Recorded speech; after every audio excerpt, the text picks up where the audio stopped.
The RAM shortage is everywhere, and we need more RAM than ever before. So why can't we just make more? Before we can understand why supply is so difficult to increase, we need to look at how RAM is actually made. RAM can take around 3 months to go through the full manufacturing process, and it all starts with silicone. The silicone has to be purified, turned into large wafers, and then those wafers go through hundreds of individual manufacturing steps to create thousands of individual chips. Each chip has to be extremely precise because these chips are being built at a microscopic scale. Even a tiny defect can ruin a chip that has already spent weeks being manufactured. And this creates one of the largest challenges in semiconductor production: yield. Yield is basically the percentage of chips that successfully made it through manufacturing and can actually be sold. But after testing, some of those chips will actually fail. And those failed chips represent wasted silicone, wasted materials, and weeks of factory time.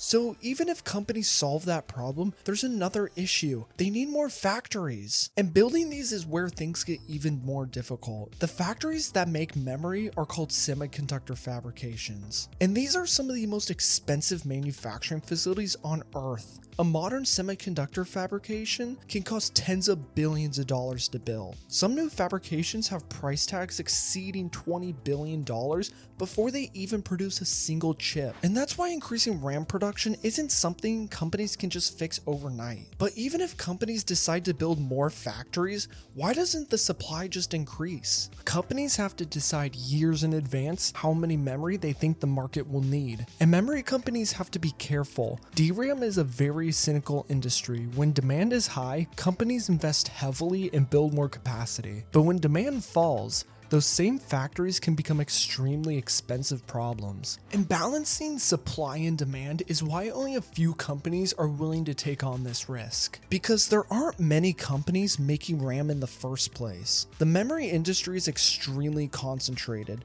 Most of the world's DRAM production comes from Samsung, SK Hynix, and Micron. That means when demand suddenly increases, there aren't hundreds of companies that can jump in and just start producing more RAM. The companies that dominate the market today have spent decades refining their manufacturing processes and building supply chains needed to produce memory at a massive scale. So when something changes in the memory market, the entire industry feels it. And we have actually seen this exact problem before, not with RAM, but with graphics cards. In 2020, GPU demand exploded, and more people were building gaming PCs. Cryptocurrency miners were also buying graphics cards at an extreme rate, and global supply chains were already under pressure, but manufacturers couldn't just instantly create more graphics cards. The factories producing those chips were already planned around previous demand, and this GPU shortage wasn't solved until years later. And that's the exact problem the memory industry is facing today. But this time the pressure on memory is even larger because one of the largest technology trends in the world right now is competing for the same resource. Modern AI systems require enormous amounts of memory, but the problem isn't just that AI needs more RAM, it needs specialized memory like HBM. But producing it requires additional manufacturing resources, meaning memory companies have to decide where their limited manufacturing capacity actually goes. More consumer RAM or more memory for AI companies. And that decision is already changing the market. Micron announced it would end its crucial consumer memory business and focus on more larger strategic customers like AI. The companies making memory are shifting towards the consumers buying the most, and they don't expect this demand to slow down anytime soon. SK Hynix CEO warned, "We forecast the next year will become the worst year in the industry's history from supply perspective." He also said customers' demand could remain higher than supply capacity even beyond 2030.